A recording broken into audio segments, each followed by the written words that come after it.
artwork of a national and Gamaba artist. Ginaw Bilog was a Filipino poet who was recognized as a national living treasure by the Philippine government. He also known for his effort in preserving the Mangyan poetry traditional of Ambahan.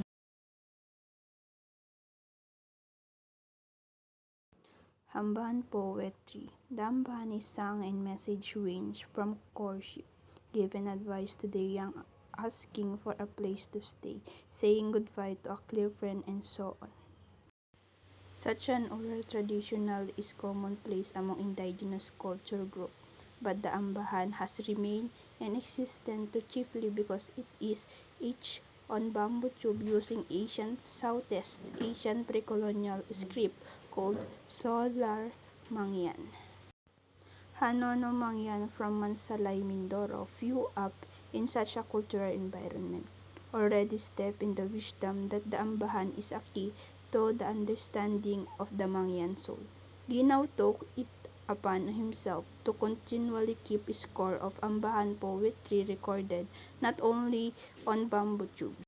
Through the dedication of individuals like Ginaw, the Ambahan poetry and other traditional art form from our indigenous people will continue to live. Ambahan can also be stated as a rhythmic poet expression with a meter of 7-syllable lines and having rhythmic end syllables. It is most often presented as a chant without a determined musical pitch or accompaniment by musical instruments. Its purpose is to express in an allegorical way, liberally using poetic language, certain situations or certain characteristic refers to by the one reciting the poem. The Abaham is an expression of an idea or feelings in a beautiful and harmonious language. The Hamban is primarily a poem of social characters. It finds its true existence in society. It's created by the Mangyans to serve practical purpose within the community. Also, the Ambahan is used by the parents in education their children, by young people in courting each other, by a visitor is asking for food, and by a relative bidding goodbye or farewell. Ambahan, of course, it would be mistake to think the Mangyans conserve with each other only by the Ambahan.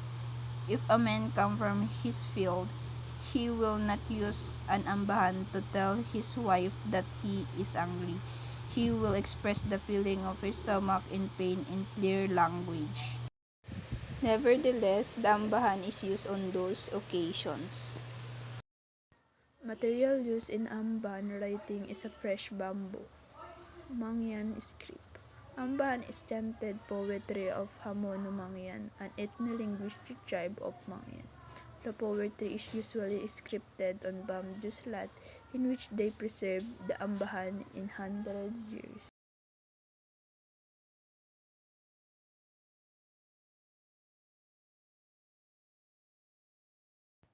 Ginaw Bilog awarded in 1953 that he preserved of the Ambahan or the traditional poetry of the Hanono Mangyan. Most treasured of his collection are those inherited from his father and grandfather, source of inspiration and guidance for his creative endeavors.